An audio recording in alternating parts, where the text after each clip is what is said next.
नमस्कार, लोकमंच में आपका स्वागत है। मैं हूं पराक्रम सिंह शेखावत। नोटबंदी को भारत की आर्थिक व्यवस्था, कर प्रणाली और पैसों के लेन देन के संबंध में आर्थिक व्यवहारों के एक नए संदर्भ के रूप में समझने की जरूरत है। नोटबंदी का मतलब केवल पुराने नोटों के स्थान पर नए नोटों का चलन में आना ही एकमात्र मकसद नहीं है, बल्कि इस कवायद के चलते लेन देन के व्यवहार, आर्थिक नियमावली और उद्योग धंधों पर पड़ने वाले इसके असर के रूप में देखा जाना चाहिए। खासतौर पर छोटे और मंझोले उद्योग और रेहड़ी खोमचे वाले छोटे व्यापारी, ये सभी कहीं ना कहीं नोटबंदी से प्रभावित है।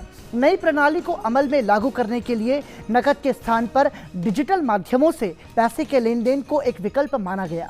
यह एक ऐसा विकल्प है जो पारदर्शी होने के साथ साथ काले धन की पकड़ में मददगार हथियार साबित हो सकता है।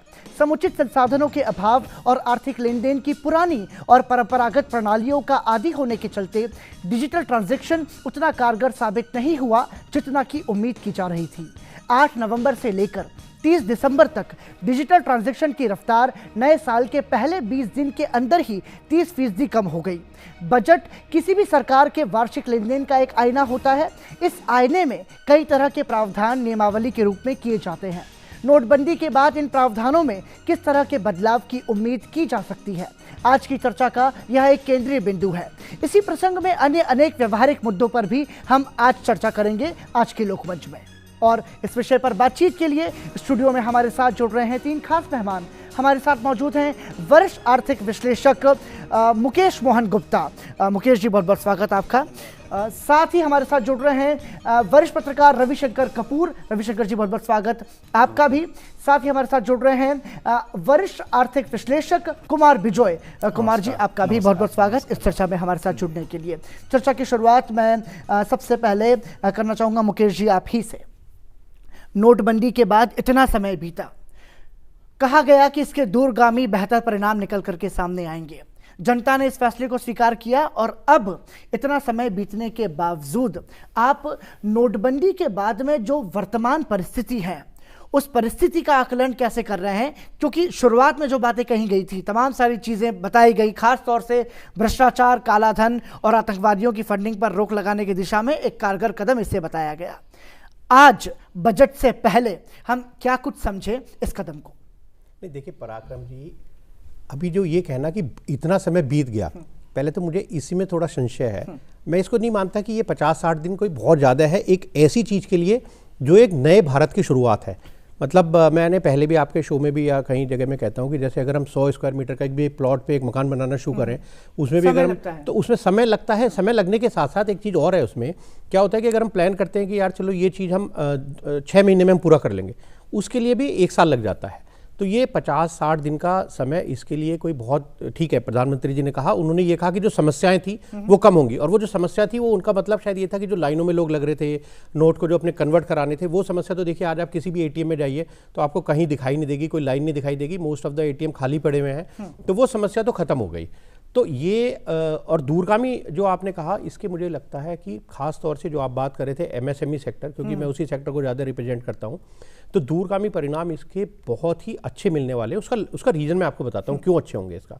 देखिए अभी तक क्या होता था, जो छोटा दुकानदार था ना, वो बेचारा कई बार फंसा होता था, इसलिए कि वो क्यों नंबर 1 में अपना बिल नहीं काटता था। उसकी मजबूरी ये होती थी कि शायद जब हम या कोई भी जो बड़ा जो आदमी है, अगर वो जाता था वहाँ पर कोई अपना सामान खरीदने के लिए और अपने घर के लिए सामान लेता था, वो सोचता था कि यार मैं ये 15% टैक्स क्यों दूँ, मैं बिना, अगर वही क्वालिटी मुझे मिल रही है बिना 15% टैक्स दिए, मैं अपने घर के लिए फर्नीचर ला रहा हूँ, मैं अपने घर के लिए ग्लास ला रहा हूँ, तो मैं 15% क्यों दूँ? वो बेचारा मजबूर होता था। आज के दिन में हमने इतने लोगों से बात की है, वो ये कहते हैं कि अगर हमारा 50% टर्नओवर भी 1 नंबर में आ जाए तो हम बहुत, कोई दुनिया में देखिए और हिंदुस्तान में, ये मैं सबकी तरफ से आपको एश्योर कर रहा हूँ, कोई आदमी, कोई दुकानदार, कोई व्यापारी ये नहीं चाहता कि मैं नंबर 2 का ब्लैक मनी का काम करूँ। वो चाहते हैं कि हम 1 नंबर में काम करें। उससे 2 फायदे होते हैं। उसके क्या फ़ायदा होता है? देखिए उसका सबसे बड़ा फायदा ये होता है, वो ग्रोथ ही नहीं कर पाता 2 नंबर में करने में, क्योंकि जब वो जाता है बैंक के पास लोन लेने के लिए तो उसकी टर्नओवर अगर 2 करोड़ रुपये भी है, महीने की भी है, और वो तो बेचारा मजबूरी में दिखाता है 5 लाख रुपये, तो बैंक उसको कहता है कि नहीं यार, तुम्हें तो मतलब तुम्हारे तो बैलेंस शीट मजबूत नहीं है, तुम्हें किस लिए पैसा चाहिए? वो कैसे बताए कि साहब मेरा तो 2 करोड़ रुपये महीना का तो मैं बिना बिल के बेचता हूँ। अब जब सबको अपने जो सेल्स है और जीएसटी आने से इसमें एक बहुत बड़ा फायदा होगा, तो जब ये जीएसटी आ जाएगी और ये डीमोनेटाइजेशन की वजह से सबको अपना जो पेमेंट है वो 1 नंबर में उनकी टर्नओवर होगी, तो इससे क्या होगा कि उनकी बैलेंस शीट स्ट्रेंथन होगी। ठीक है। उसकी वजह से जो बैंक्स के पास जब वो जाएंगे तो बैंक भी, अभी बैंकों के पास पैसा आ गया बहुत बहुतायत में, तो वो भी देख रहे हैं, बैंक भी देख रहे हैं कि यार हम कहाँ पे ये पैसा जो है ना कहाँ पे इन्वेस्ट करें, बिकॉज उनके लिए भी मजबूरी है ना, वो डिपॉजिट पे इंटरेस्ट शुरू हो गया, अब उनको उस पर इंटरेस्ट कमाना भी है, तो वो भी देख रहे हैं, अच्छे लोगों को ढूंढ रहे हैं। ठीक है। बट उनको भी अच्छे लोगों को ढूंढना है, और जो छोटे लोग हैं, जो छोटा व्यापारी है, वो रेट ऑफ इंटरेस्ट भी ज़्यादा देता है, वो रेट ऑफ इंटरेस्ट में भी उतना ज़्यादा मतलब परेशान नहीं करता, वो बड़े एंटरप्रेन्योर से 1% 2% इंटरेस्ट ज़्यादा देता है, तो बैंकों को भी फायदा है उनको फंडिंग करने में, और उनको भी ग्रोथ में अपने आप में, जो छोटे व्यापारी हैं उनकी ग्रोथ अब निश्चित है बिल्कुल, क्योंकि उनकी जो टर्नओवर है, जो एक्चुअल टर्नओवर है वो निकल के आएगी। ठीक है। तो उनकी ग्रोथ पक्की है। ठीक है। कुमार बिजोय, आप कैसे देख रहे हैं नोटबंदी के इतने दिन बीतने के बाद आरबीआई गवर्नर उर्जित पटेल संसदीय पैनल के सामने जाते हैं और उनको ये जानकारी देते हैं कि अब तक 9.2 लाख करोड़ रुपए के नए नोट जारी किए जा चुके हैं।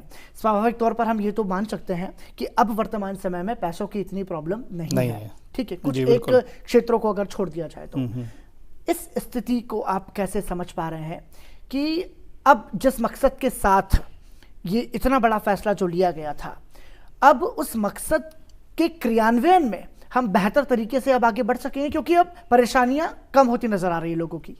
देखिए, जैसे डीमोनेटाइजेशन की बात करते हैं तो डीमोनेटाइजेशन और ई मोनेटाइजेशन ये दोनों एक तरह से कहिए अलग अलग पहलू हैं।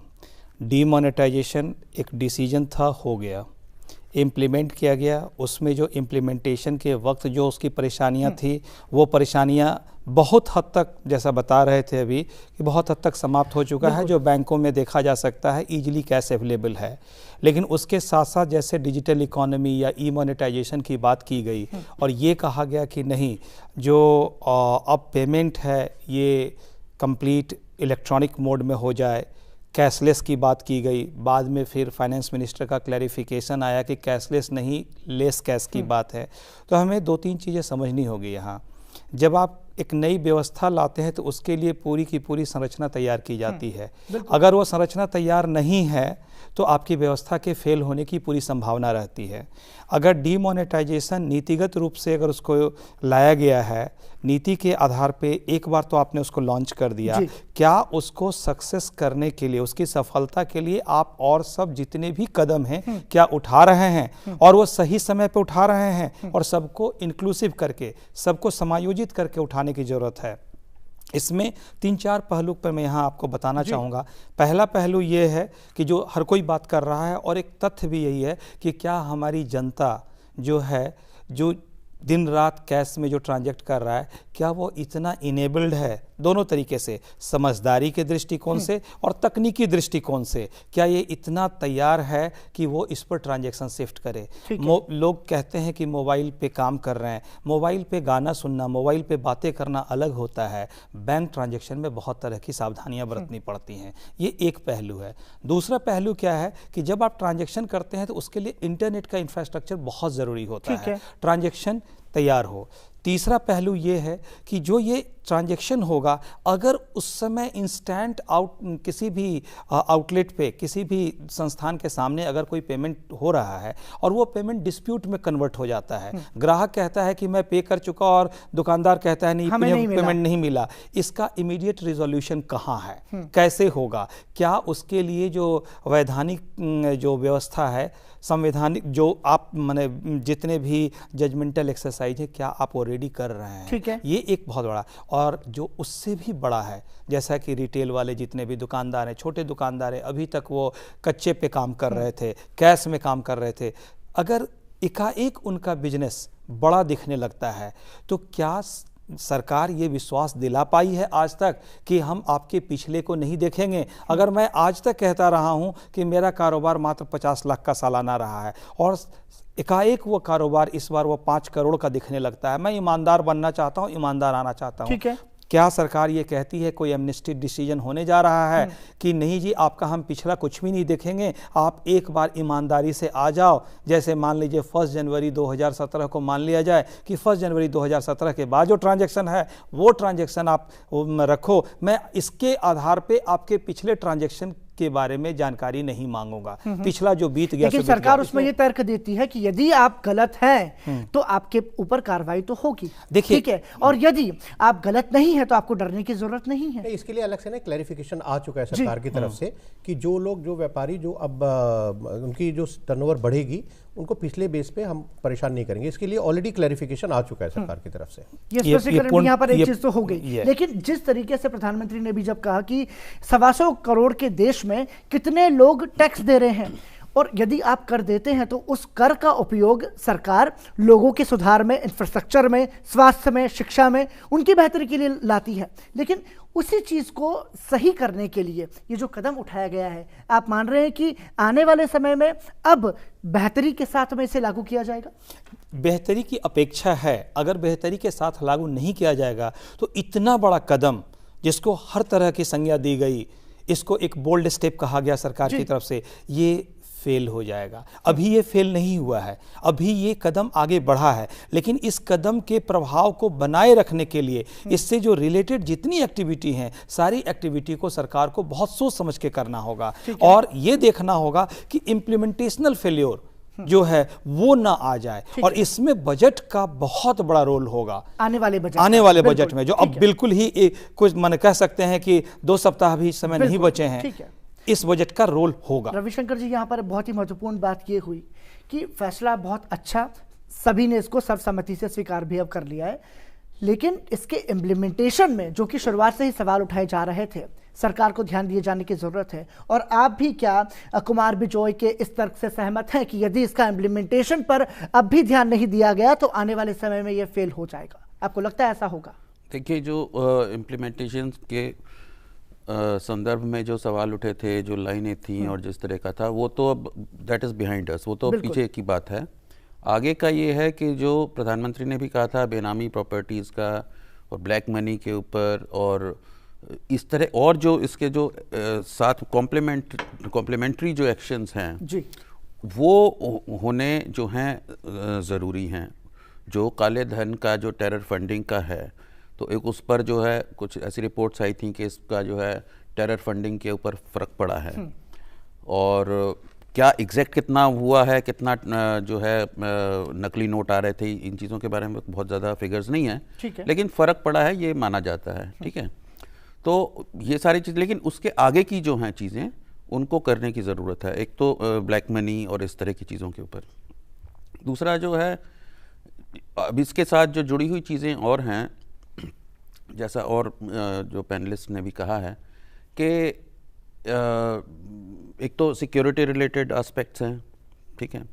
दूसरा जो है, अब जैसा आपने ही कहा था कि 30% कम हो गया है जब से नोट वगैरह होने होंगे, तो वो एक कारण ये भी है कि जो बैंक्स को भी एक है, उनका जो ट्रांजैक्शन कॉस्ट है कहीं पर कम हो रहा है, कुछ इस तरह का है। पहले तो वेव ऑफ था, तो अच्छा अगर वो नहीं कर, अगर मान लीजिए परमानेंट इसे रखा जाए तो बैंक्स को नुकसान होगा, तो उसकी भरपाई कैसे होगी, ठीक है ना। तो ये अब कैशलेस भी हो और एकदम उसकी कोई कॉस्ट भी ना हो, इसके क्या उपाय हैं, इन पर जो है सरकार को सोचना पड़ेगा। शायद इस तरह के कुछ निर्णय बजट में किए जाएं। तो ये जो सारी चीज़ें हैं, जो उसके साथ में जो एक्शंस हैं, मेरा कहने का मतलब ये इस तरह का जैसे है, और बाकी जो जैसा मुकेश जी ने कहा कि बहुत सारे जैसे अब लोग आएंगे उसके अंदर, सिस्टम के अंदर आएंगे, फाइनेंशियल इंक्लूजन का भी एक बहुत बड़ा होगा। जो छोटे व्यापारी हैं, दुकानदार हैं, जो अभी तक कच्चा काम करते थे या कैश में करते थे, अब वो जो टैक्स नेट में आएंगे, तो टैक्स के अलावा देखिए वो जो एक जो उसका अच्छा असर पड़ेगा रेवेन्यू पर, उससे भी ज़्यादा एक चीज़ ये है कि उतनी ही बड़ी कम से कम ये चीज़ है कि उन लोगों की ग्रोथ में भी उनको खुद भी फ़ायदा होगा, ठीक है। तो ये सारी चीज़ें, लेकिन इन पर जो है बहुत इम्प्लीमेंटेशन जो है पर ध्यान देने की जरूरत है, बहुत ठीक है। मुकेश जी, इसे हम कैसे समझें कि 8 नवंबर को जब ये नोटबंदी का फैसला हुआ, उसके बाद 30 दिसंबर तक जो रखा गया, उसमें तो कैशलेस ट्रांजैक्शन हुआ क्योंकि लोगों को करना पड़ा, लेकिन जनवरी आज 20 है, 20 दिन में ही 30% तक कम हुआ कैशलेस ट्रांजैक्शन। इसका क्या कुछ कारण रहा? नहीं, देखिए ये धीरे धीरे उस टाइम तो मजबूरी ये थी कि भाई कैश बिल्कुल था ही नहीं लोगों के पास, और उसके अलावा कोई विकल्प ही नहीं था, कोई आपके विकल्प पास। नहीं था। ठीक है। अभी धीरे धीरे जिस तरह सरकार आ रही है, अब जैसे भीम लॉन्च किया, जी इंटरनेट की, जैसे उन्होंने कहा कि भाई इंटरनेट की प्रॉब्लम है, अभी भीम है, अभी इसके बाद अभी देखिए किसी, जैसे मैं पहले भी आपको कहा ना, जैसे पहले अगर न्यूज़ चैनल की मैं बात करूं, क्या होता था, एक एंकर बैठ जाते थे, वो न्यूज़ पढ़ते थे, सब देखते थे। आज कितना चेंज हो गया, आप बैठ के हमसे डिस्कस करें, कितना लाइवली एटमॉस्फेयर हो गया। तो ये चेंज होना हमेशा, और कब तक हम लकीर के फ़कीर बने रहेंगे। जैसे आपने भी कहा कि भाई इनकम टैक्स 2% लोग देते हैं, 10 लाख से ज़्यादा कितने देते हैं, और उनमें से भी सैलरीड लोग कितने हैं, मैक्सिमम तो सैलरीड लोग हैं जिनकी मजबूरी है कि भाई उनको तो टीडीएस कटना है, उनको तो रिटर्न भरनी है। क्या ये सच है? नहीं सच है। तो हम कब तक लकीर के फ़कीर बने रहेंगे कि नहीं चलो ठीक है यार, जितने टैक्स भर रहे हैं। तो अल्टीमेटली हो क्या रहा है, जो लोग इनकम टैक्स दे रहे हैं वो सब्सिडाइज कर रहे हैं उन लोगों को जो अदरवाइज लायबल है टू पे the income tax. Income tax return file करनी उनको जरूरी है, लेकिन वो भरते नहीं है। तो हम कब तक चोरों की मदद करते रहेंगे? मैं इसको सीधे शब्दों में ये कहूँगा। तो जहाँ तक ये बात है कि पहले उन पीरियड में ज़्यादा हुआ डिजिटल ट्रांजैक्शन और अब कुछ कम हो गया, तो उन दिनों तो बिल्कुल मजबूरी थी, मतलब हर आदमी को करना ही उससे था, क्योंकि कोई भी पैसे की बिल्कुल कोई अवेलेबिलिटी बहुत कम थी। और जिसके पास पैसा था वो भी सोच रहा था कि यार अभी थोड़ा इसको पैसे को संभाल के रखो, अभी डिजिटल से पेमेंट करो। धीरे धीरे अब वो आदत बन जाएगी, और वो आदत बनना बहुत ज़रूरी है। और अभी तक जितने लोग जो नहीं भी कर पा रहे थे, देखिए आपने ट्रेनिंग की बात करी थी, और मोदी जी ने भी कहा था कि भाई यंग लोग जो हैं उनको आगे आना चाहिए, उनको ट्रेनिंग देनी चाहिए। मैं बताता हूँ, मैं बहुत सारे ऐसे लोगों से मिला जो इस नोबल कॉज में काम कर रहे हैं। मैं अपना बताता हूँ, मैं एक chamber of Indian micro small medium enterprises में एक प्रेसिडेंट हूँ।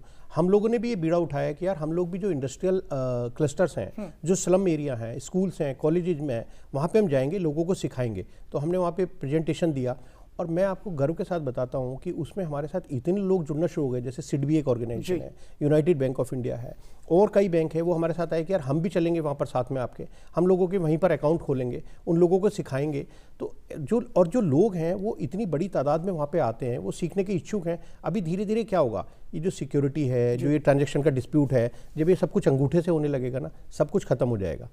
जब हम अपना, क्योंकि हमारा अंगूठा तो कोई दूसरा नहीं बना सकता, तो भगवान ने ऐसा बनाया कि जो हमारी लाइन है वो हमारी ही है। तो जब ये अंगूठे से शुरू हो, इसमें टाइम लगेगा थोड़ा, ऐसा मैं ये नहीं कह रहा कि ये कल से शुरू हो जाएगा, लेकिन ये जो अभी डाउन हुआ है, ये कैशलेस भी होना संभव नहीं है। कुछ ट्रांजेक्शन ऐसे भी, अगर आप जा रहे हैं एक रिक्शा वाले को आपको पेमेंट करना है, तो उसको तो ऐसे नहीं हो सकता कि भाई वो भी अपना पेटीएम रखे या हम उसको कार्ड से पेमेंट करें। कुछ चीज़ें होंगी, बट लेस कैश जो है वो बिल्कुल होना जरूरी है। और हमारी अगर जो कंट्री की ग्रोथ है ना, तो उसी से होनी है। हम हमेशा अगर ऐसे ही चलते रहेंगे, और बजट की जहाँ तक बात करें, अगर हम देखें कि यार बजट ऐसे ही चलता रहा, जो ढर्रे पे चल रहा था अभी तक, अभी कितनी नई चीज़ें आ रही हैं। रेलवे बजट आम बजट के साथ होगा, ये एक बिल्कुल नया है। और जहाँ तक अगर देखा जाए, मोदी जी ने जो 31 दिसंबर को अपना जो एक नेशन को जो एड्रेस किया था, आप उनकी सारी स्कीम देख लीजिएगा। सभी तो इस चीज़ के लिए, जो छोटे व्यापारी हैं उनके लिए सभी छोटी सारी स्कीम्स उनकी हैं। तो ये जो कैशलेस ट्रांजैक्शन है, ये धीरे धीरे बढ़ेंगे। अभी उन दिनों क्योंकि 30% इसलिए ऐसा लग रहा है कि उन दिनों बहुत एकदम एक्सट्रीम हो गए थे, जो नहीं था, जो नेचुरल नहीं था, एबनॉर्मल था। तो एबनॉर्मल मार्केट में भी कैश का फ्लो है, तो आप थोड़ी सी परेशानी कम है। एबनॉर्मल से नॉर्मल आने में ऐसा लग रहा है 30% कम है, लेकिन वो ऐसा नहीं है। अगर एब्सोल्यूट टर्म में देखें तो ऐसा नहीं है कि यार वो तो एकदम बिल्कुल पहले ज़्यादा था, अब हम कम आ गए, क्योंकि वो एबनॉर्मल पीरियड था, इसलिए उस टाइम पे बिल्कुल एबनॉर्मल ट्रांजेक्शन हुए बहुत ज़्यादा। अभी वो धीरे धीरे नॉर्मलाइज हो जाएंगे, और मैं समझता हूँ कि ये फिर धीरे धीरे फिर बढ़ेगा। ठीक है कुमार जी, यहाँ पर ये बात हुई कि कैशलेस तो नहीं, लेकिन लेस कैश तो हम हो ही सकते हैं। इस स्थिति में बहुत सारी चुनौतियां भी हैं सामने, जैसा कि अभी हमारे रविशंकर जी ने भी बताया कि भाई साइबर सिक्योरिटी भी एक बहुत बड़ा पहलू है इस माध्यम से। फिर भी जो वर्तमान समय की स्थितियां हैं, कथनी और करनी में बहुत बड़ा अंतर होता है। शुरुआत है अभी, और निश्चित रूप से उसमें परेशानियां भी सामने आएंगी, और हमें यह भी समझ में आ रहा है कि यदि हम लेस कैश होते हैं तो उसका फायदा भी हमें ही होगा। लेकिन उसके क्रियान्वयन में क्या कुछ चुनौतियां हैं, और उन चुनौतियों से हम कैसे निपट सकते हैं? परेशानियां तो हैं, मैं आपसे यह जानना चाह रहा हूं कि उसका समाधान कैसे कर सकते हैं, क्या कहेंगे? बहुत बहुत अच्छी बात है कि समाधान कैसे कर सकते हैं। देखिए, एक तो गवर्नमेंट ने बहुत अच्छा ऑलरेडी कर रखा है कि जो आप लकी ग्राहक योजना से लेके सारे जो स्कीम आए हैं, और अभी अप्रैल तक चलेगा ये, और अप्रैल तक में इसमें कई इनाम भी घोषित किया गया है। ये एक आकर्षण है, जिस आकर्षण से लोग जुड़ेंगे। दूसरा है क्या आपके पास जो फैसिलिटी जो है उसको कितना फास्ट आप इम्प्लीमेंट करवा पा रहे हैं। इम्प्लीमेंट करवाने के लिए सबको जोड़ने की ज़रूरत है। जो इसमें सबसे बड़ा मुद्दा है कि अगर मैं कैश से कुछ खरीदता हूं और अगर इलेक्ट्रॉनिकली पेमेंट करता हूं, दोनों में अगर प्राइस डिफरेंस होता है, चाहे वो चार्ज के रूप में ही हो, 1% चार्ज हो, 0.5% चार्ज हो, 1 रुपया भी चार्ज होता क्या है कि ग्राहक की एक मनोदशा रहती है कि हम 100 रुपये की जगह 110 रुपये की चीज़ तो खरीद सकते हैं, लेकिन जैसे ही 110 के बाद 1 रुपया और उस पर अगर अलग से टैक्स या किसी और रूप में देने की ज़रूरत पड़ती है, उसको बचाने की कोशिश करते हैं। इसका जीता जागता उदाहरण आप ज्वेलरी मार्केट में देख सकते हैं। हमें 40,000 का सामान पसंद नहीं आता है, 60,000 का होता है और लास्टली हम 60,000 खरीदने को तैयार हो जाते हैं, लेकिन 60,000 पे 2,000 टैक्स भी लग जाएगा, वो हम देने को तैयार नहीं होते हैं। तो इसको कैसे तैयार किया जाएगा, इसके लिए पूरी योजना है। इसमें दो तीन चीज़ें ध्यान रखने की ज़रूरत है। पहला है कि इसका जो कॉस्ट है, ये कॉस्ट को कम करने की ज़रूरत है। ठीक है। जितना भी है ट्रांजैक्शन कॉस्ट है, बैंक को भी बियर करने की ज़रूरत है। बैंक एक पूरा नेक्सस के थ्रू, नेटवर्क के थ्रू जैसे हो, व्यापारियों से मिलके एक ऐसी व्यवस्था बनावे जो कि ट्रांजैक्शन कैश में खरीदिए चाहे इसमें खरीदिए बराबर हो जाए।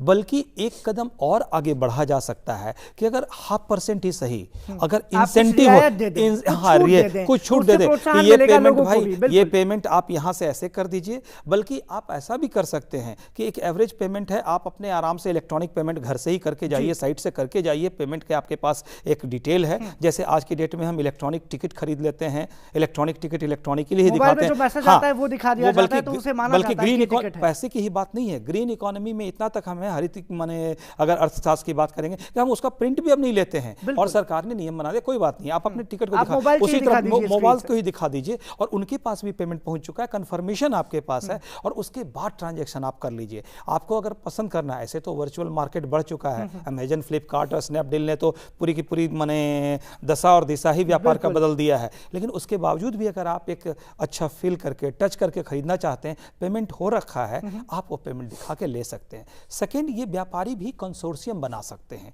एक पूरा कंसोर्शियम के थ्रू। ऐसे ऑलरेडी व्यापार के लिए कंसोर्शियम है, क्या पेमेंट के लिए कंसोर्शियम बना के आप आगे बढ़ रहे हैं? जैसे अभी एक मैंडेट बहुत अच्छा आ चुका है कि जितनी सरकारी संस्थान हैं, वो लोग सरकारी संस्थान वाले जितने हैं कि आप इलेक्ट्रॉनिक पेमेंट कीजिए। उसमें भी क्या है, चेक भी नहीं काटना है, ध्यान रखिए, चेक भी नहीं, ई चेक चलना है, ई चेक से काम होना है, चेक नहीं यूज़ करना है। तो ये एक बहुत अच्छा कदम है। लेकिन जहाँ जहाँ है, जैसे जो बड़े बड़े सेंटर्स हैं जो अभी किसी न किसी रूप में वो कैश को बनाए हुए हैं, उनको पूर्ण रूप से कैशलेस होने की ज़रूरत है। कैशलेस 100% इंस्टीट्यूशन हो सकता है, छोटे जगह पे नहीं हो सकता है। तो इसकी व्यवस्था कैसे की जाएगी? सरकार को इसको प्रोत्साहन के थ्रू व्यवस्था करें, प्रोत्साहन दें। अब जैसे मान लीजिए पीओएस मशीन की, जो मुझे बाजार से पता चला पीओएस मशीन अवेलेबल नहीं हो रहा है, सरकार ने इंपोर्ट करने के लिए दिया। ये सब काम साथ साथ हो सकता था। ज़्यादा से ज़्यादा आप इंप्लीमेंट कीजिए, ज़्यादा से ज़्यादा उसको प्रोत्साहित करके लाइए, और जो उसकी व्यवस्था है उसकी व्यवस्था को पूरा कीजिए। पब्लिक प्राइवेट पार्टनरशिप के थ्रू हो, एसपीवी के थ्रू हो। जहाँ तक ट्रेनिंग की बात है, अवेयरनेस की बात है, यूनिवर्सिटी, कॉलेज एंड स्कूल्स इसके लिए सबसे उपयुक्त स्थान है। हर बच्चा अपने घर में जाके अपने पेरेंट्स को अवेयर कर सकता है, उनको सपोर्ट कर सकता है। तो अगर एजुकेशनल इंस्टीट्यूशन में इस चीज़ को प्रमोट करने के लिए बहुत मेहनत करने की जरूरत नहीं है, बहुत आसानी से किया जा सकता है। और अंतिम में ये एक मानसिकता को भी बनाने की जरूरत, सिर्फ डिजिटल नहीं कि हम टैक्स की चोरी ना करें। इसके लिए कुछ सरकार को भी पहल करनी होगी और व्यक्ति को भी। सरकार को क्या पहल करनी पड़ेगी कि आप जब ये कर चुके हैं तो आपको देखना होगा कि जो टैक्स है, जो अभी देखिए टैक्स के 3 मेन पिलर होते हैं। टैक्स स्ट्रक्चर होता है, टैक्स बेस होता है, टैक्स रेट होता है। आप टैक्स बेस अपना बड़ा कर पा रहे हैं, चाहे वो ब्लैक मनी पकड़ा गया नहीं पकड़ा गया, वो अब मुद्दा सेकेंडरी हो गया है। पहला हो गया कि आपको इकोनॉमी के बारे में मालूम हो गया, क्या आप टैक्स बेस बड़ा करें कि कितने लोग टैक्स देते हैं। अगर वो दायरा बढ़ जाए और उसके अकॉर्डिंगली आप टैक्स रेट कम कर दें, तो हर कोई को, जिसको कि घाव हो चुका है, जिसको दर्द हुआ है इस पूरे डिमोनेटाइजेशन से, उसको एक मरहम की तरह लगेगा कि नहीं, हमें एक फायदा मिल रहा है। और ये बजट जो है इस उम्मीद से देखी जा रही है कि हमारे लिए एक मरहम आने वाला है। ठीक है रविशंकर जी, यहाँ पर जो बात हुई कि ट्रांजैक्शन जो चार्ज लिया जाता है, क्या कारण ऐसा लग रहा है आपको? पहले सरकार ने भी ये कहा था कि हम उसमें आपको छूट देंगे, लेकिन अब फिर से ट्रांजैक्शन जब हम कैशलेस करते हैं, कार्ड से ट्रांजैक्शन करते हैं, तो उसमें चार्ज लिया जा रहा है। तो इस स्थिति में प्रोत्साहन कैसे मिलेगा? लोग कैशलेस कैसे होंगे जब उनको उस व्यवस्था में यदि आप दे रहे हैं कि आप कंपलसरी कर रहे हैं कि आप कार्ड से पेमेंट करिए, जब उसको कोई फायदा नहीं होगा और जब बल्कि उसको उल्टा उस पर चार्ज देना पड़ेगा, तो फिर वो कैश ही देगा, वो कार्ड से पेमेंट क्यों करेगा? हाँ बिल्कुल ठीक बात है। देखिए सबसे बड़ी चीज़ इसमें ये है कि पैसा तो जिसका जा रहा था, जो बैंक्स को पैसा मिल रहा था, वो अब नहीं मिल रहा है, जो या नहीं मिलेगा, कम मिलेगा अगर उसे कटौती करती है, ठीक है। तो वो अब वो पैसा कौन बियर करेगा? या तो सरकार करे या बैंक खुद करें। बैंक जो हैं ज़्यादातर जो हैं 75% बैंक हमारे जो हैं बैंकिंग जो है सरकारी क्षेत्र में है, जी हाँ, ठीक है।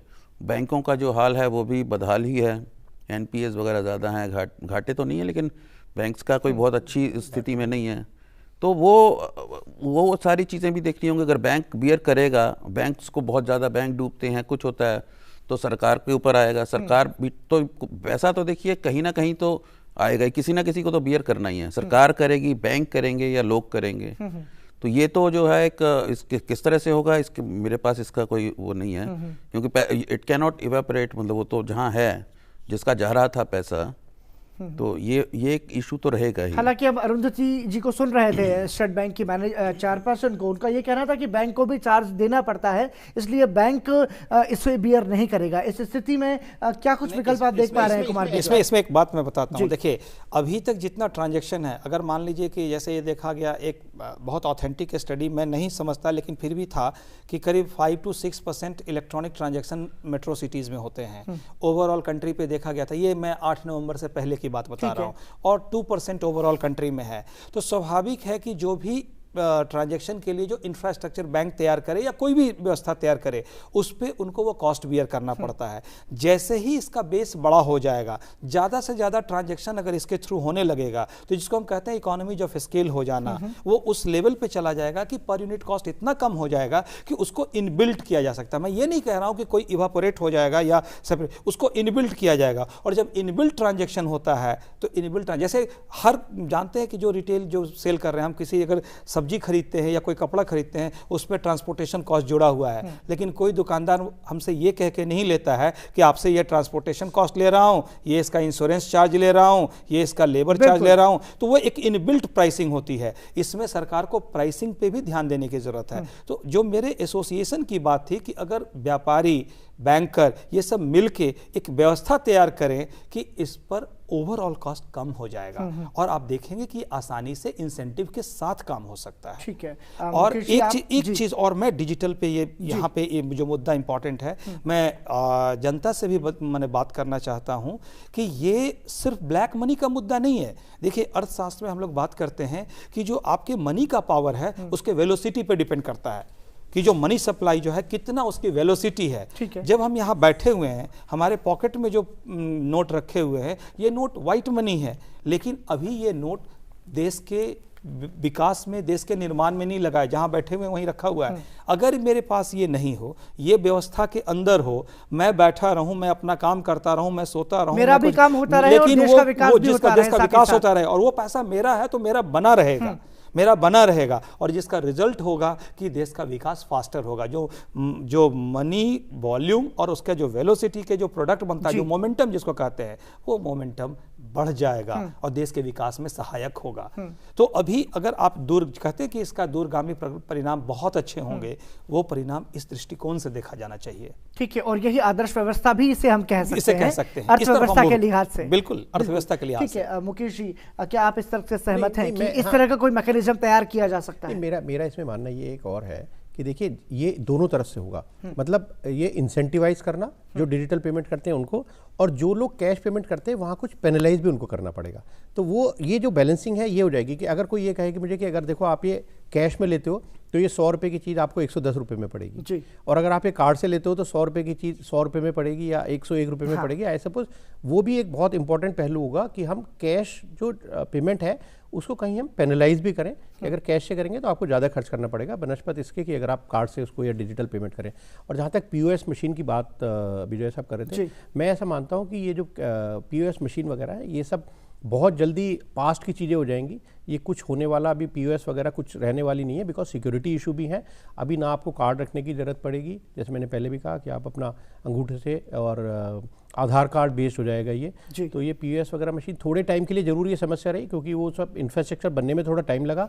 और जहाँ तक ये बात है कि हमने इम्प्लीमेंटेशन में थोड़ा दिक्कत करी, देखिए क्या होता है, अगर इसका सब इम्प्लीमेंटेशन पहले कर देते ना, कि चलो पहले जो आधार एनेबल्ड वो भी ले आते, या जितने भी और जो सब सोर्स है वो सब कुछ कर लेते, उसके बाद अगर ये नोटबंदी करते तो शायद वो कहीं ना कहीं इधर उधर सब वो लीक हो जाती बात, और तब जो इसके जो अब जो इसके परिणाम मिलेंगे उद्देश्य भी सार्थक नहीं हो पाता उस स्थिति में। जी बिल्कुल बिल्कुल ठीक है। ये तो सरकार ने जो कदम उठाए हैं, जो फैसले उठाए हैं, निश्चित रूप से वो लोगों की भलाई के लिए और बेहतर अर्थव्यवस्था के लिए उठाए हैं, लेकिन ये भी देखना बहुत जरूरी है कि इसका क्रियान्वयन किस तरीके से हो पाता है। हम कैशलेस कितनी सार्थकता के साथ और कितनी सफलता के साथ उसे अपना सकते हैं, और साथ ही साथ बहुत जरूरी है कि इसका बेहतर प्रशिक्षण भी दिया जाए, ताकि जो लोग इससे अनभिज्ञ हैं, इस विषय में जिन लोगों को जानकारी नहीं है, वो भी इसके बारे में जान सके। लोकमंच में फिलहाल रुक रहे एक ब्रेक के लिए, आप बने रहिए हमारे साथ।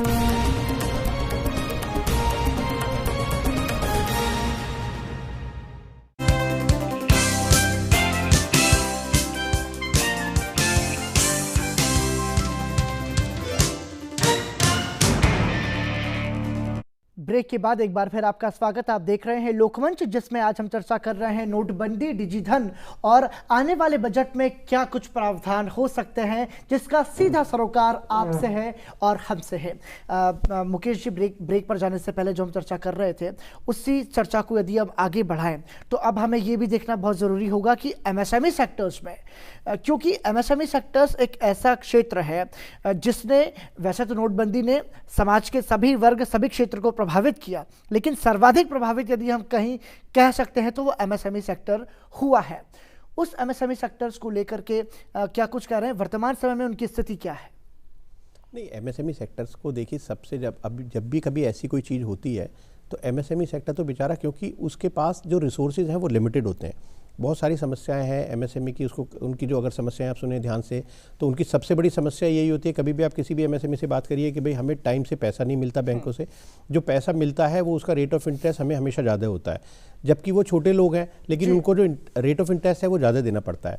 अगर बजट से मैं उम्मीद की बात करूँ तो हमें उम्मीद ये है MSME सेक्टर जो, अगर एक्सपेक्टेशन की उसकी बात करें, एक तो बहुत दिनों से एक लंबे चल रहा है एक मामला, MSME की जो डेफिनेशन है वो शायद रिवाइज होने की बहुत ज़्यादा ज़रूरत है, और मैं पूरी उम्मीद करता हूँ कि इस बजट में शायद वो डेफिनेशन में ज़रूर कुछ चेंज होगा, क्योंकि जो लिमिट मैक्सिमम रखी थी वो 10 करोड़ रुपए प्लांट एंड मशीनरी की, वो 2006 में थी।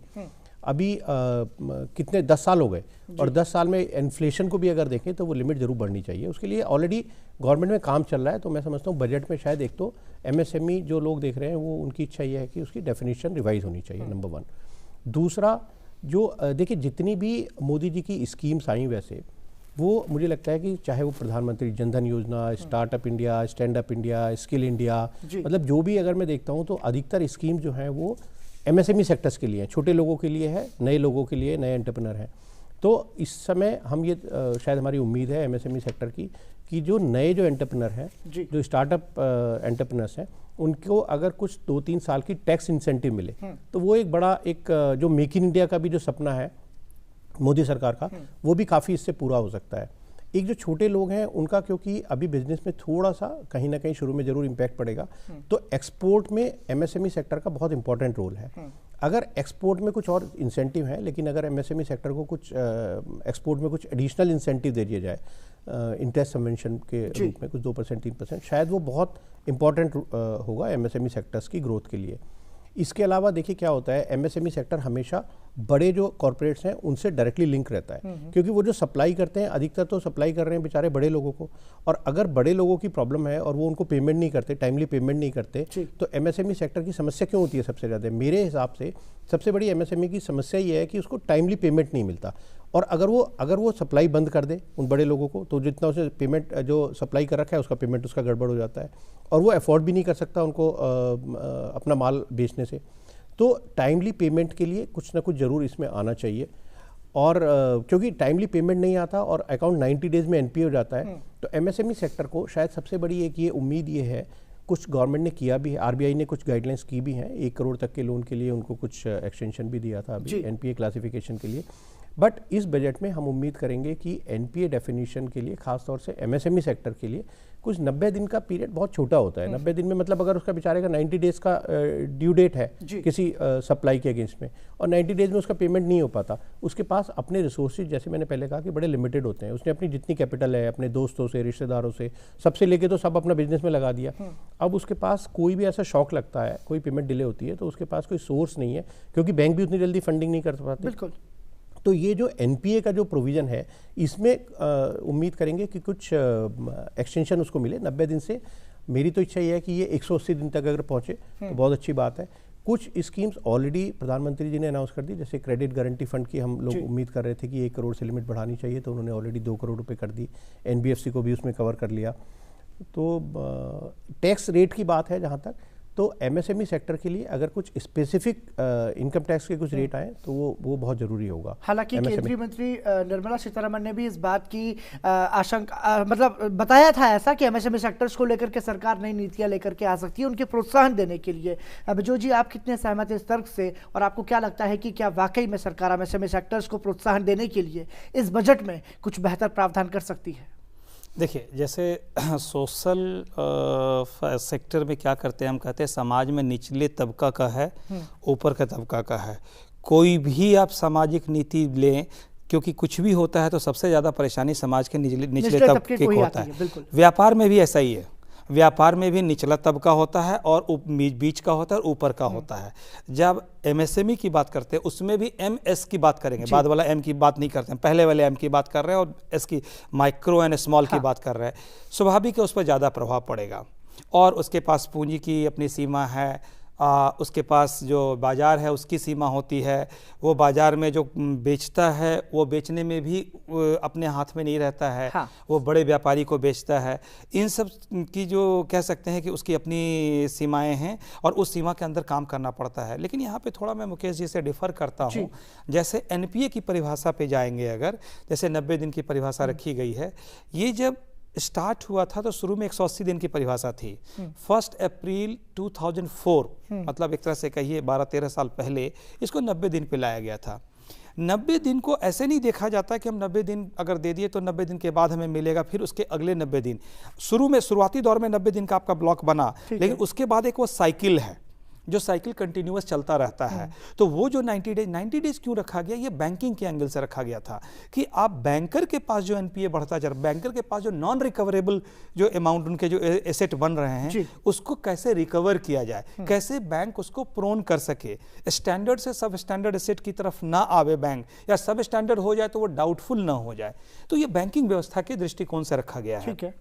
अब जैसे आपके पूरे अगर माइक्रो स्मॉल की बात है, यहाँ गवर्नमेंट को विशेष ध्यान देने की ज़रूरत है। मैं मुकेश जी से पूरा सहमत हूँ कि एक स्पेशल टैक्स प्रोविजनिंग होना चाहिए। जैसे आप पहले मान लीजिए स्पेशल इकोनॉमिक जोन के थ्रू या स्पेशल जोन के थ्रू आप लेके आए, एक्सपोर्ट प्रोसेसिंग जोन के थ्रू लेके आए, उस तरीके से अगर आप एक बड़ी व्यवस्था करें जिसमें उनको फैसिलिटेट करें। देखिए, उनको शुरू में सपोर्ट करने की ज़रूरत है। सपोर्ट करेंगे, एमएसएमई फूलेगा फलेगा। किसी भी अर्थव्यवस्था के लिए, चाहे भारत की ही अर्थव्यवस्था हो, अगर सस्टेनेबल ग्रोथ चाहिए, इंटरनल स्ट्रेंथ के साथ चाहिए, तो एमएसएमई उसको सपोर्ट बढ़ावा देना होगा, क्योंकि नींव वही है। नींव वही है। अगर जितना मजबूत करेंगे उतना आगे बढ़ेगा, क्योंकि एक अच्छा एम्प्लॉयमेंट जनरेट करेगा। दूसरा, देखिए बड़े बड़े उद्यम 10,000, 20,000, 50,000 के करोड़ के जब उद्यम की बात होती है तो यहाँ जनता से नहीं देखते, लेकिन जब एमएसएमई की बात करते हैं तो एक जनता से देखते हैं, कॉलेज पास आउट से देखते हैं, एक टेक्निकल प्रोफेशनल से देखते हैं कि वो आएगा इसमें, जिसमें स्वाभाविक सी बात है startup India, stand up India, skill India सब काम कर रहा है, लेकिन क्या वो इम्प्लीमेंटेशन सही हो पा रहा है? मैं एक योजना पे बताऊंगा, प्रधानमंत्री जी का बहुत प्यारा योजना है मुद्रा जी। जो मुद्रा है, जिसके साथ रीफाइनेंसिंग की बात हुई, फाइनेंसिंग की बात हुई।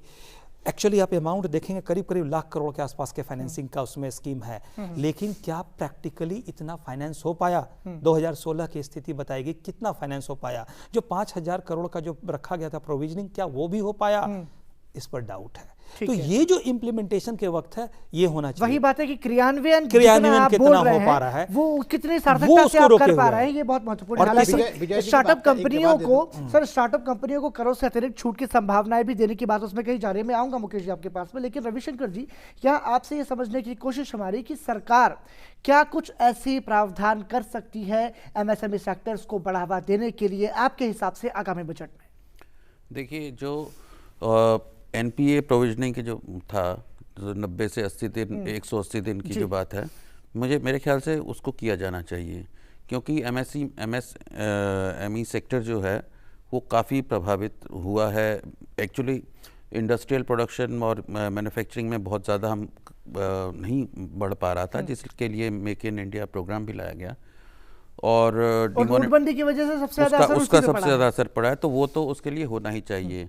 दूसरा जो ये बात है कि साहब वो एनपीएस बढ़ गए हैं, वो बात तो ठीक है बैंक्स के, लेकिन उसका कारण जो है ये एमएसएमई मुझे नहीं लगता है। कॉर्पोरेट सेक्टर इतने जो बड़े बड़े जो हज़ारों करोड़ के लोन्स जिनको दिए गए हैं और उनको रिस्ट्रक्चर कर दिया जाता है, ठीक है ना, तो वो जो है वो मुझे लगता है ज़्यादा बड़ा कारण है। तो इनको जो है, और इनके तो वैसे कोलेट्रल होते हैं, अमूमन कोलेट्रल के ऊपर दिया जाता है लोन, तो ये तो वैसे ही जो है उसको मतलब बैंक को ऐसा कोई नुकसान भी नहीं है, ठीक है। दूसरा जो है इसमें एक जो है क्या नाम है इसका, जैसे एसेट लिवरेज कहते हैं कि जितना उसके कितना लोन दिया जाना चाहिए उसको भी बढ़ाए जाने की ज़रूरत है, ताकि उनको ज़्यादा जो है वर्किंग कैपिटल मिल पाए इनको एसएमई सेक्टर को, ठीक है। इसके अलावा जो है देखिए, ये सबसे बड़ा जो है एग्रीकल्चर के बाद एमएसएमई सेक्टर सबसे बड़ा जॉब प्रोवाइडर है, तो इसमें और सरकार का भी एक है कि क्वालिटी जॉब क्रिएशन हो, तो उसमें जो एक जो बहुत बड़ी समस्या आती है सोशल सिक्योरिटी को देने में, एक जो एंटरप्रेन्योर है, एक छोटा जो एंटरप्रेन्योर है, उसको दिक्कत रहती है। तो उस चीज़ को जो है तो सोशल सिक्योरिटी की कॉस्ट जो है पार्शली सरकार बियर करे, तो ये एक बेहतर होगा, जिससे क्वालिटी जॉब्स भी क्रिएट होंगी और जो है उसके ऊपर बर्डन भी नहीं आएगा। इसके अलावा जो है रिफॉर्म्स जो हैं, आर्थिक सुधारों की जो ज़रूरत है, देखिए मेक इन इंडिया प्रोग्राम, फिर जो सरकार का ईज़ ऑफ डूइंग बिजनेस जो है, इसके ऊपर काफ़ी सरकार का वो रहा है, और थोड़ा बहुत ही कहना चाहिए, बहुत ज़्यादा इसमें वो नहीं हुआ है, मतलब आगे थोड़ा बहुत इम्प्रूवमेंट हुआ है, बहुत ज़्यादा नहीं हुआ है। तो ये जो एक बहुत बड़ा जो एक समस्या रही है एमएसएमई सेक्टर की, जिसे इंस्पेक्टर राज कहा जाता है, इसके छुटकारे के लिए देखिए, जब पता नहीं कितने सालों से हर बजट में इस बारे में मेंशन भी होता है, हर सरकार करती है, वाजपेयी गवर्नमेंट थी, उनसे पहले नरसिम्हा राव, जो भी सरकार आई है वो कहती है इन चीज़ों को, लेकिन वो समस्या ज्यों की त्यों बनी है, या मतलब उतना नहीं खत्म तो नहीं हुई है। हालांकि मुकेश जी, आप इसे कैसे देख रहे हैं, क्योंकि सरकार लगातार ये बात कहती आई है कि छोटे और मझोले उद्योग को मजबूती दिलाने के लिए सरकार हमेशा से उनके साथ है, और इस क्षेत्र में भ्रष्टाचार और गलत करने वालों के लिए भी कड़ी सजा का प्रावधान सरकार की तरफ से किया गया है। लेकिन इन सब के बीच अगर हम बजट की बात करें, तो उस बजट में छोटे और मझोले उद्योग को सरकार कितनी अच्छे दिन की उम्मीद जगा सकती है? पूरे अच्छे दिन की उम्मीद जगा सकती नहीं, जागेगी। देखिए, एक तो मुझे अभी किसी ने एक बात कहा था, मुझे वो याद आ रहा है कि हम जो भारतीय हैं, जब राक्षसों का और देवताओं का जब युद्ध हुआ, उसमें भी जब समुद्र मंथन करा ना झगड़े में, उसमें से भी अमृत निकला।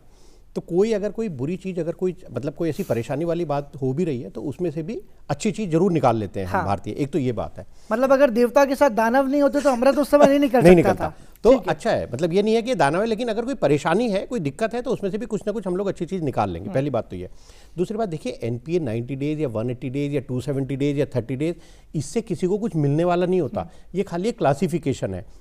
मैं बढ़ने के लिए क्यों कह रहा हूँ, और पर्टिकुलरली मैं विजय साहब से सहमत हूँ कि micro and small is very important. तो हमारा भी मानना ये है कि माइक्रो स्मॉल के लिए बढ़ा दिया जाए। उससे देखिए, उससे ऐसा नहीं है कि कुछ अगर ये पीरियड बढ़ा देंगे तो एमएसएमई सेक्टर को कुछ मिल जाएगा।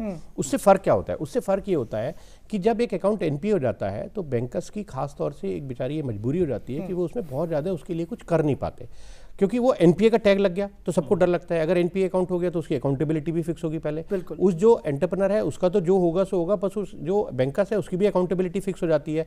तो एनपीए का टैग लगने से कोई बहुत ज़्यादा ना बैंकर्स को कुछ खास मिल जाता ना उस एंटरप्रेन्योर को मिल जाता, लेकिन उसका जो टीचिंग जो टाइम है जिसमें हम कुछ रिहेबिलिटेशन कर सकते हैं उसका, उस टाइम में थोड़ी है प्रोविजन है कि एनपीए अकाउंट हो जाए तब भी हम रिहेबिलिटेशन कर सकते हैं, लेकिन उसके उस टाइम पे प्रैक्टिकल बात यह है कि बैंकर्स थोड़ा घबराते हैं शायद ग्राउंड लेवल पे।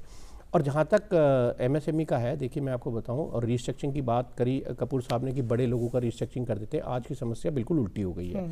अभी जो बड़े लोग हैं उनके लिए शायद रिस्ट्रक्चरिंग उतना ईजी नहीं रह गया। रिजर्व बैंक ने मैंने कहा फ्रेमवर्क रहा है। हाँ सर, बिल्कुल ठीक कह रहे हैं आप, नहीं आपकी बात ठीक है, लेकिन रिजर्व बैंक ने एक स्पेशल स्कीम आई है, framework for revival and rehabilitation of MSME sector. जिन लोगों के 25 करोड़ तक के लोन है, और ये आपके दर्शक भी ये जरूर समझ ले अगर किसी को नहीं पता कि 25 करोड़ तक का अगर लोन है तो एक कमेटी का फॉर्मेशन हुआ है हर बैंक के हर जोनल ऑफिस में, और उस कमेटी में एक एक्सटर्नल मेंबर भी उन्होंने रखा है। मैं भी कई बैंकों के इस कमेटी में मेंबर हूँ एज एन एक्सटर्नल एक्सपर्ट, और वो कमेटी बड़े अच्छे से काम कर रही है, उनको सुनती है, उनका रिहेबिलिटेशन करती है। एक रिफॉर्म्स की अगर एक बात करूँ, एक बहुत बड़ा रिफॉर्म्स जो आने वाला है, इंसॉल्वेंसी एंड बैंक्रप्सी एक्ट, मतलब ये बजट से पहले अगर देखा जाए, ये कोई जरूरी नहीं है कि बजट में बहुत सारी चीज़ें आनी है या बजट से ही कोई रिफॉर्म शुरू होना है, वो रिफॉर्म शायद ऑलरेडी शुरू हो गया। जैसे जीएसटी 1 जुलाई से, अब तो करीब करीब पक्का हो गया कि 1 जुलाई से जीएसटी आ जाएगा, it will be A game changer. इसके अलावा इंसॉल्वेंसी एंड बैंक्रप्सी एक्ट जो है उसका भी जरूर मैं यहाँ पे थोड़ा सा जिक्र करना जरूरी समझूंगा कि अभी तो कोई भी आदमी अगर 1 लाख रुपये तक का अगर डिफॉल्ट करता है तो बैंकर्स क्रेडिटर्स भी जा सकते हैं, वो खुद भी जा सकता है, और 180 दिन की उसमें मैक्सिमम टाइम लिमिट है। 180 दिन में उसका रेजोल्यूशन होना ही होना है। तो ये कुछ रिफॉर्म्स है जो बड़े इंपॉर्टेंट है इसमें, और ये इंसॉल्वेंसी बैंक्रप्सी ये एमएसएमई सेक्टर्स के लिए भी बहुत शायद एक मील का पत्थर साबित होगी, उनको भी ये बहुत मदद करेगी। ठीक है बिजोय जी, आप सहमत हैं क्या इस तर्क से भी? नहीं, बिल्कुल मुकेश जी सही कह रहे हैं, लेकिन इसमें हम एक और पहलू भी जोड़ना चाहते हैं। एक तो फंडिंग की बात है जो एमएसएमई के लिए है, दूसरा एमएसएमई के पास एक सबसे बड़ी समस्या क्या है कि एमएसएमई का जो वर्टिकल ग्रोथ होना चाहिए वो नहीं हो पा रहा है। देखिए हमारा ये भी सक्सेस होता है, जैसे कोई बच्चा जन्म लेता है, फिर वो बाल्यावस्था में आता है, फिर वो माने जवान होता है, फिर वो और माने वयस्क होता है। क्या हमारा जो माइक्रो यूनिट है या जो स्मॉल यूनिट है, क्या वो बड़ा हो पा रहा है, और बड़ा होने की प्रक्रिया उसका क्या है, उसमें सरकार की व्यवस्था और पूरे के पूरे व्यापारिक व्यवस्था क्या उसको बढ़ने दे पा रहा है? यहाँ देखा गया में जब बच्चा कमजोर हो तब ज्यादा बेहतर डाइट न्यूट्रिशन देने की उसको जरूरत होती है। तो यहाँ पे कैसे है, जैसे कि एक हैंड होल्डिंग से लेके उसको पब्लिक लेवल पे ले जाना, उस कॉर्पोरेट लेवल पे बनाना कि हमारा ये कॉर्पोरेट लेवल कैसे बढ़ रहा है, जिस स्थिति में जा रहा है उसको बढ़ता जा रहा है, क्योंकि फिर नए माइक्रो बनेंगे, नए माइक्रो भी आएंगे, नए लेवल भी आएंगे, और वो आगे बढ़ेगा। जैसे कोई पैदल से साइकिल पे, साइकिल से मोटरसाइकिल पे आता है, इसका मतलब साइकिल का डिमांड कम नहीं हो गया है, जो पैदल था वो साइकिल पे आ जाएगा। उसी तरह अगर ये विकास होगा, उसकी व्यवस्था बहुत जरूरी है। कैसे होता है उसकी व्यवस्था, उसके भी रोड मैप हैं, उसके रोड मैप को भी तैयार किया जा सकता है, उसको बनाया जा सकता है, और ये देखा जा सकता है। जैसे हम वेंचर फाइनेंसिंग की बात करते हैं, वेंचर फाइनेंसिंग क्या है, न्यू आइडियाज के लिए बना रहे हैं, इनोवेशंस के लिए बना रहे हैं, और आप देखते हैं कि वेंचर का सक्सेस क्या है कि वेंचर का एग्जिट होना और उसको एक बिजनेस में कन्वर्ट करना। अगर आप देखेंगे एमएसएमई में भी डिफिनीशन यही रखा गया है कि 5 साल के लिए, स्टार्टअप का क्या डिफिनीशन रखा गया है कि 5 साल का वो उम्र होना चाहिए। 5 साल से ज्यादा का अगर उम्र हो रहा है तो उसको स्टार्टअप हम नहीं मान रहे हैं। तो जब स्टार्टअप नहीं मान रहे हैं आप उसको, तो ये कोशिश हो कि 5 साल में वो इतना व्यस्त हो जाए कि वो स्टार्टअप की तरह जरूरत न पड़े उसको लेने का, वो स्केलिंग होता जाए, कैलिब्रेटेड होते चला जाए। इसकी पूरी एक समग्र व्यवस्था की जरूरत है, और ये व्यवस्था तभी संभव होगा जब सरकार कई नीतियों को एक साथ समायोजित रूप में इनके सहयोग के लिए लावे, जिसमें टैक्स का एस्पेक्ट हो, बाजार का रूप हो, विश्व में अगर बाहर वो बेचने जा रहे हैं, बाहर में कैसे आप उसके लिए क्या कुछ सुविधाएं आप उसको दे सकते हैं, कैसा कुछ आप उसको गाइडेंस दे सकते हैं कि जो बहुदेशीय कंपनी वहां भी बढ़ा सके। जी, मल्टीनेशनल जो है उनके पास एक सिस्टम बन चुका है, वो खुद कैपेबल है करने का। क्या माइक्रो और स्मॉल कॉम इतना दे रहे हैं लिवरेज कि वो आगे बढ़ा सके? कोई चाय बेच सकता है, कोई उलन कपड़ा बेच सकता है। क्या हमारा कपड़ा, क्या हमारा चाय, क्या हमारा कोई छोटा प्रोडक्ट विदेश बाजार में पहुंच सकता है? उसकी क्या व्यवस्था है, कैसे चैनल है? ये चैनल को बहुत स्ट्रांग करने की जरूरत है, जबकि इसका बेसिक स्ट्रक्चर अवेलेबल है, लेकिन उसमें स्ट्रेंथ नहीं है, उसमें जो कह सकते हैं फ्लो होना चाहिए वो फ्लो नहीं है, वहाँ पे बहुत सी धांधलियां हैं, उस धांधली को देखने की जरूरत है। उस बेसिक स्ट्रक्चर को स्ट्रेंथ हम कैसे दे सकते हैं? नहीं, देखिए मैं थोड़ा सा, मेरा मानना कुछ थोड़ा डिफरेंट है इसमें। मेरा मानना यह है कि हम हर बार ना सरकार की तरफ नहीं देख सकते। हमारी ग्रोथ के लिए सरकार जिम्मेदार नहीं है। सरकार हमें इंफ्रास्ट्रक्चर तो दे सकती है, मैं ईज ऑफ डूइंग बिजनेस के बारे में भी बात करूंगा, बट मेरा मानना यह है कि जिसमें कैपेबिलिटी है, कहीं ना कहीं बिजनेसमैन में हम में भी कुछ कमी रही कि हम क्यों नहीं कम्पिटिटिव रेट पे सामान दे पाए, क्यों नहीं हम क्वालिटी अच्छी बना पाए, क्यों हम प्रोडक्टिविटी में अपना जो भी हमारे स्टैंडर्ड हैं उसको नहीं बना पाए। कितने एग्जाम्पल भरे पड़े हैं इंडिया में, कितने एग्जाम्पल हैं। रिलायंस भी यहीं से, एक पेट्रोल पंप पे आदमी पेट्रोल बेचता था, वो आज कहाँ पहुँच गया। इन्फोसिस है, 10,000 रुपये से शुरू करा था, एक मल्टीनेशनल कंपनी हो गई। विप्रो है, मतलब आप इतने एग्जाम्पल हैं इस हिंदुस्तान में कि जहाँ पे हमारे चाय बेचने वाले आज प्रधानमंत्री बन गए। तो हमारे अपनी कैपेबिलिटी बहुत ज़रूरी है, इंफ्रास्ट्रक्चर। हम हर बार सरकार को दोष नहीं दे सकते कि सरकार करेगी, सरकार आके आपको कोई हाथ पकड़ के आपको आगे नहीं ले जा सकती। जहाँ तक ईज़ ऑफ डूइंग बिजनेस की बात है, इंफ्रास्ट्रक्चर की बात है, आज के दिन में पहले क्या होता था, और उसके लिए भी मैं कहूँगा कि डिजिटल इंडिया जो है उसको हमें अप्रिशिएट करना चाहिए। उसी की वजह से करप्शन दूर होगा और वही ईज ऑफ डूइंग बिजनेस में हेल्पफुल होगा। आज के दिन में अगर कोई कंपनी बनाना चाहता है, 2 दिन में कंपनी बन जाती है। पहले 3-3, 4-4 महीने तक कंपनी नहीं बनती थी। कितने सारे रजिस्ट्रेशन ऐसे हैं जो आज ऑनलाइन अवेलेबल है, मतलब ना आपको उनके ऑफिस में जाना है, ना वहाँ पे आपको किसी को रिश्वत देनी है, अपने घर बैठिए, 1 दिन में कंपनी बन जाती है। अपना बिजनेस शुरू करिए। उसके बाद हाँ, आपको अपनी मेहनत करनी पड़ेगी, प्रोडक्टिव जो क्वालिटी है वो अच्छी बनानी पड़ेगी, रेट्स कम्पिटिटिव रखने पड़ेंगे। और मुझे नहीं लगता कि एक छोटे माइक्रो एंटरप्रेन्योर को मीडियम या लार्ज या फिर अल्टीमेटली इंटरनेशनल लेवल पे जाने के लिए, मल्टीनेशनल कंपनी बनने में कोई रोक लगा सकता है। रविशंकर जी, अंतिम प्रतिक्रिया आपसे कि सरकार के साथ साथ एमएसएमई सेक्टर्स और जो आम लोग हैं जो कि चाहते हैं कि बेहतर बनना, चाहते हैं बेहतर व्यापार करना, उनको भी सरकार सहयोग कर रही है, लेकिन उनको भी आगे आना होगा और उनको भी मेहनत करनी होगी उस क्षेत्र में स्थापित होने के लिए। हाँ नहीं, वो तो खैर है ही। देखिए कोई ये तो एक एक्सियोमेटिक ट्रुथ है कि जो भी डेमोक्रेसी जो है तो लोगों से ही चलती है ना, लोग ही चलाते हैं। सरकार का काम तो एक तरह से रेगुलेट करना है, ये देखना है कि सब ठीक ठाक चले, तो उसमें तो लोगों ने ही करना है, उसमें तो कोई दो राय हो ही नहीं सकती हैं, चाहे वो इसका हो या।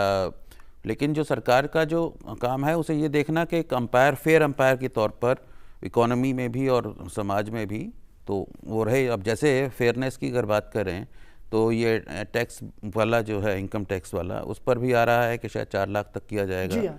तो अगर ऐसा होता है, मैं तो चाहूँगा 5 लाख तक हो एग्जम्पशन लिमिट। सभी की उम्मीद यही है कि बेहतर नीतियों के साथ में आगामी बजट जो कि 1 फरवरी को देश के सामने आएगा, वो बजट लोक लुभावन बजट हो, ज़्यादा से ज़्यादा लोगों को उस बजट से फायदा मिले। सभी की उम्मीद ऐसी ही है। हम भी उम्मीद करते हैं कि सरकार के बजट के पिटारे में कुछ ऐसे प्रावधान निकल करके सामने आए जिससे कि भारत की अर्थव्यवस्था का समग्र विकास हो सके। आप तीनों मेहमानों का बहुत बहुत धन्यवाद इस चर्चा में हमारे साथ जुड़ने के लिए। आप सभी दर्शकों का भी धन्यवाद ये कार्यक्रम देखने के लिए। लोकमंच में फिलहाल इतना ही, दीजिए इजाजत, नमस्कार।